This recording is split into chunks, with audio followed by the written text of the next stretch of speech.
তোমরা নিশ্চয়ই ভাবছো আমি সেজেগুজে কোথায় যাচ্ছি। তো হ্যালো বন্ধুরা, আমি এখানে যাচ্ছিলাম আমার বাবার বাড়িতে। তো এখানে দেখতে পাচ্ছি সেজেগুজে একদম রেডি হয়ে গেছি।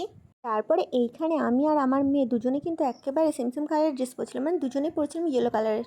রেডি সেডি হওয়ার পর যখন বেবির ফেস এরকম হয়ে যায়, সেটা তো তার মায়েরা ঠিক ভালো মতো বুঝবে, তাই না? তো বাদ দাও সেসব কথা। তারপর মেয়েকে খাইয়ে দিলাম, কারণ আমাদেরকে যেতে হবে অনেকটা দূর, সেই জন্য খাইয়েটাই একেবারে বেরিয়ে যাব। তারপরে এইখানটা ওর পাপা এখনও রেডি হয়নি, তাই আমরা একটু ভিডিও বানিয়ে নিচ্ছিলাম। তারপরে আমরা একেবারে রাস্তায় কোনো ক্লিপ নিইনি, একেবারে মামার বাড়ি পৌঁছে গেছিলো মিঠি। তো এখানে দেখতেই পাচ্ছ দিদির সঙ্গে কত খেলা করছে, দুজনে অনেক দিন পর দেখা হয়েছে। আর রায়ও অনেক খুশি, কারণ বনু এসেছে, তো বনুর জুতো পরার চেষ্টা করছে, অনেক কিছু খেলা করছিল দুজনে মিলে। তারপর ওর পাপা তো আমাদেরকে রেখে একদম বাড়ি চলে গেছিলো।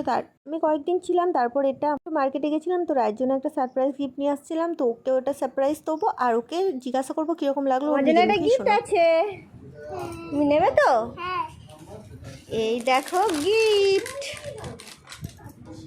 থ্যাংক ইউ বলবে না? পছন্দ হয়েছে? সবাইকে দেখিয়ে দাও, যাও।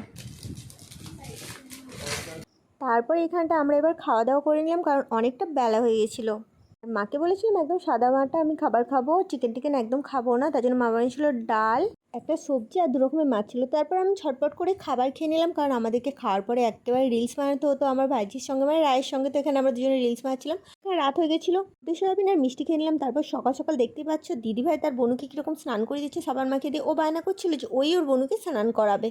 তো ওর বোনকে স্নান করে দিচ্ছিলো আর ভীষণ দুজনে মজা করছিল। তারপরে আমি বেশি দিন আর থাকলাম না, বাড়ি চলে আসছিলাম। তো বাড়ি আসার আগের দিন আমার মা আমার জন্য চিকেন বানিয়েছিল। তো চিকেন খেয়ে, চিকেনটা কিন্তু দারুণ টেস্ট হয়েছিল। চিকেন খেয়ে একদম বাড়ি চলে আসলাম। তো এত পর্যন্ত ছিল, কথা একটু ভালো লাগে লাইক করো, কমেন্ট করো, শেয়ার করো বন্ধুরা। টাটা, ভালো থাকো।